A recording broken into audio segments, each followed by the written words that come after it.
warahmatullahi wabarakatuh. Sebelumnya perkenalkan nama saya Siva Fauzia dari 5C Tadris Bahasa Indonesia IAIN Syekh Nurjati Cirebon. Di sini saya akan membawakan materi pembelajaran tingkat SLTP semester 2 mengenai pidato persuasif. Selamat menyaksikan. Assalamualaikum warahmatullahi wabarakatuh. Selamat pagi kawan-kawan. Bagaimana kabarnya kalian di rumah? Semoga sehat selalu beserta keluarga ya. Walaupun kalian di rumah, kalian harus selalu menjaga protokol kesehatan karena di saat pandemi COVID-19 sekarang itu, virus mudah sekali masuk atau menjangkit tubuh kita. Protokol kesehatannya pasti kalian sudah tahu, yaitu selalu menggunakan masker, menggunakan hand sanitizer atau selalu mencuci tangan kita, dan menjaga jarak dengan orang lain itu sejauh 1 meter. Baik, pada pekan ini kita akan mempelajari mengenai pidato persuasif. Sebelumnya ada yang tahu belum apa itu pidato persuasif? Nah, sebelum kita mempelajarinya, alangkah lebih baiknya kita berdoa terlebih dahulu. Berdoa dalam hati, mulai.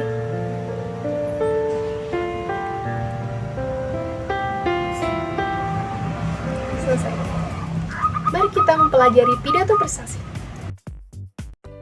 Baik kawan-kawan, sebelum kita mempelajari pidato persuasif, mari kita lihat terlebih dahulu dan kita pahami ini adalah SK, KD, indikator, dan tujuan dari pembelajaran pidato persuasif.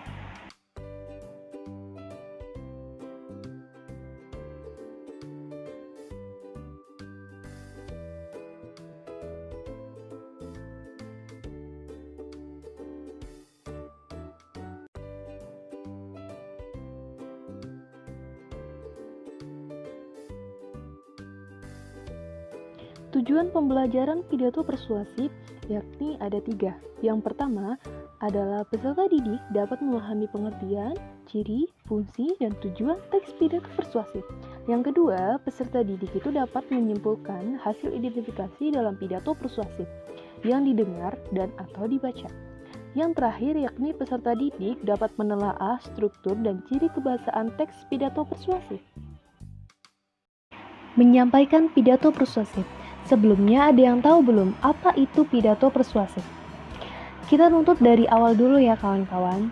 Pidato itu adalah kegiatan berbicara di depan umum untuk menyatakan pendapatnya atau memberikan gambaran tentang suatu hal. Sedangkan persuasif adalah ajakan atau bujukan.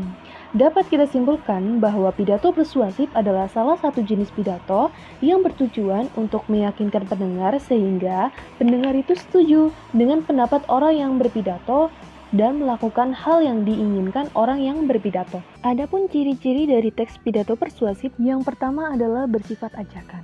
Yang kedua, perintah atau suatu rekomendasi terhadap suatu hal yang dilakukan. Yang ketiga, menggunakan kalimat yang bersifat membangun, dan yang terakhir menyertakan suatu permasalahan. Pidato persuasif itu mempunyai atau memiliki fungsi. Yang pertama itu mengajak atau meyakinkan pendengar, yang kedua memberikan informasi, yang ketiga memberikan motivasi pada pendengar, dan yang terakhir menghibur pendengar. Pidato persuasif juga memiliki tujuan. Pidato ini memiliki 3 tujuan. Yang pertama adalah membentuk tanggapan, yakni publik itu diharapkan membentuk tanggapan atas suatu topik yang diketahui atau baru saja diberitahu. Yang kedua adalah memperkuat tanggapan. Publik itu diharapkan untuk memelihara, menjaga, memperkuat, dan meningkatkan perilaku yang sedang berjalan. Dan yang terakhir adalah mengunggah tanggapan. Maksudnya di sini, publik itu diharapkan untuk mengunggah tanggapannya atas perilaku yang ada. Unsur-unsur yang harus diperhatikan untuk mendapatkan kesimpulan dari pidato persuasif antara lain ada 3. Yang pertama adalah pembukaan. Apakah pidato memiliki pembukaan yang kuat, kawan-kawan? Ya, pastinya ya. Karena pembukaan yang kuat itu ditunjukkan dengan 5 unsur, yaitu yang pertama adalah merebut perhatian, yakni ucapan puji syukur. Yang kedua adalah hubungan dengan audiensi, yakni kesamaan dan empati. Yang ketiga adalah kelayakan. Kelayakan ini yaitu berbicara disertai dengan santun dan data. Yang keempat adalah tujuan pribadi atau harapan setelah berpidato. Yang kelima adalah peta jalan atau pokok-pokok pidato. Selanjutnya yakni isi. Isi sebaiknya berisi pokok pikiran dengan alasan yang meyakinkan, disusun secara logis dari sumber yang terpercaya ya. Selanjutnya adalah penutup. Penutup di sini itu digunakan dengan menarik dan mengesankan. Kawan-kawan, selanjutnya yakni kita akan membahas mengenai struktur isi pidato persuasif. Apakah sudah ada yang mengetahui apa saja yang terdapat dalam struktur isi pidato persuasif? Struktur isi pidato persuasif itu dibagi menjadi 3. Yang pertama adalah pernyataan posisi. Pernyataan posisi ini adalah pendapat atau pendirian yang diambil dari suatu persoalan yang bersifat aktual di masyarakat dan dianjurkan untuk mengekspresikan dukungan untuk kepedulian. Selanjutnya yakni tahap argumen. Dalam tahap ini, persoalan itu perlu dikembangkan dan didukung secara logis, dibuktikan dengan alasan, contoh-contoh, bukti pakar, serta informasi statistik. Yang terakhir adalah penguatan pernyataan posisi. Di sini argumen itu ditonjolkan. Simpulan posisi berdasarkan argumen yang telah disajikan untuk memperkuat pernyataan posisi. Halo kawan-kawan, masih semangat kan untuk mempelajari materi mengenai pidato persuasif? Ya sudah, kita lanjutkan ya. Kalian ada yang tahu belum bahwa teks persuasif itu termasuk ke dalam teks eksposisi? Di dalamnya terdapat nominalisasi. Nominalisasi di sini adalah proses tata bahasa mengubah kata kerja dan kata sifat menjadi kata benda. Fungsi nominalisasi ini adalah untuk menghubungkan makna antar kalimat. Selanjutnya ada kosakata. Kosakata di sini adalah penggunaan istilah teknis dan abstrak yang sering sekali dilakukan dalam sebuah pidato persuasif. Sinonim digunakan juga untuk menghindari pengulangan kata. Selain itu juga menggunakan kata-kata emotif, yakni untuk melibatkan perasaan audiens atau publik. Ciri kebahasaan pidato persuasif adalah bentuk pasif dan kata ganti orang. Teks eksposisi umumnya itu ditulis bukan dalam bentuk orang pertama, melainkan lebih banyak menggunakan istilah umum. Penggunaan bentuk pasif dilakukan agar ungkapannya itu lebih formal dan kuat. Kalimat aktif adalah kalimat yang subjeknya itu aktif melakukan kegiatan atau aktivitas. Contohnya adalah orang-orang di kampung kami memiliki semangat kebersamaan atau gotong royong yang sudah diakui kampung lain yang ada di daerah kami. Nah, di sana itu kalimat aktif itu memiliki semangat. Yang kedua adalah kalimat tugas.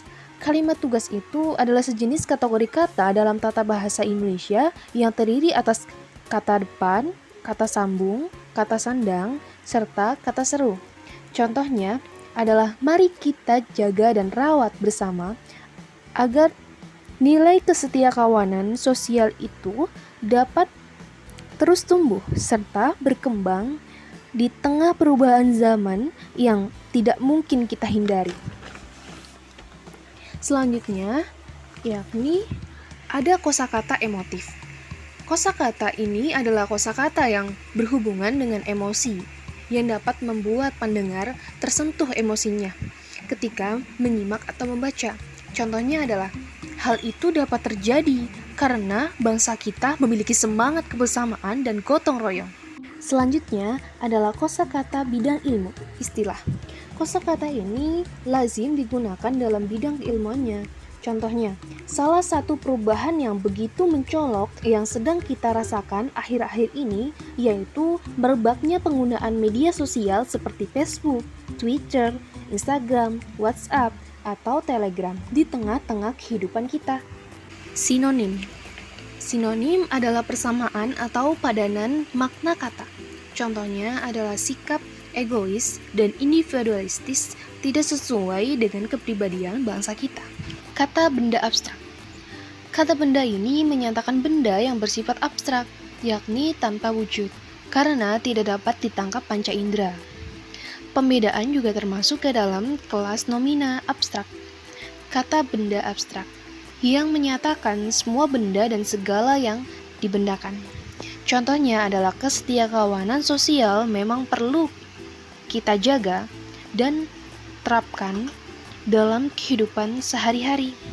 Adapun hal-hal yang perlu kita perhatikan saat menelaah pidato persuasif ada 5, kawan-kawan. Yang pertama adalah bagaimana gaya atau cara berpidatonya. Yang kedua, lancar dan fasihah dalam berpidato. Selanjutnya, perhatikan pembukaan dan cara melibatkan emosi audiensnya. Selanjutnya, yakni adakah pilihan kata yang kuat, emotif, dan mengesankan. Yang terakhir yakni bagaimana cara menutup pidatonya. Baik kawan-kawan, dapat kalian lihat di sini Ibu memberikan contoh pidato persuasif dalam bentuk teks. Selanjutnya, setelah pidato bentuk teks ini, kalian dapat melihat contoh pidato persuasif dalam bentuk videonya.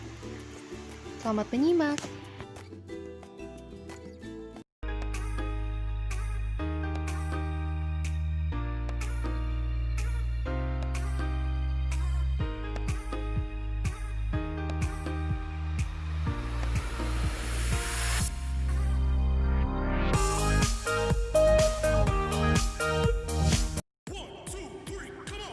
Action. Peperangan Asia Timur Raya belum berakhir. Peperangan itu kini malahan memuncak, menghebat, mendahsyat. Kita mesti senantiasa siap dan bersedia meneruskan perjuangan ini dengan hati yang teguh dan tetap. Masyarakat baru yang kita sedang susun itu tak mungkin kekal kalau kita tidak mencapai kemenangan akhir. Karena itu marilah kita teruskan perjuangan ini sampai ke ujung-ujungnya. Tahanlah menderita, tahanlah kesukaran. Kebesaran kita tidak dapat kita capai di atas kasur bantalnya kesenangan. Kebesaran kita itu hanyalah kita bisa capai di dalam api unggunnya perjuangan. Musuh kini mulai menyerang negeri kita. Tapi kita dengan hati yang gagah berani harus mempertahankan tanah air kita itu. Marilah saudara-saudara bersiap, bersedia melawan mati-matian. Baik kawan-kawan, setelah kalian menyimak contoh pidato persuasif yang Ibu berikan, sekarang kalian kerjakan tugas individu dan tugas kelompok. Jika nilai tugas tersebut belum memenuhi KKM, maka Ibu akan memberikan tugas tambahan, yakni evaluasi pada tugas kali ini.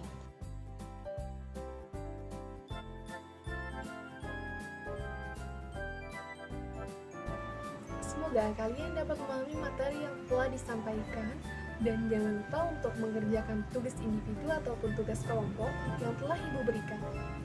Sampai jumpa di pertemuan selanjutnya. Assalamualaikum warahmatullahi wabarakatuh.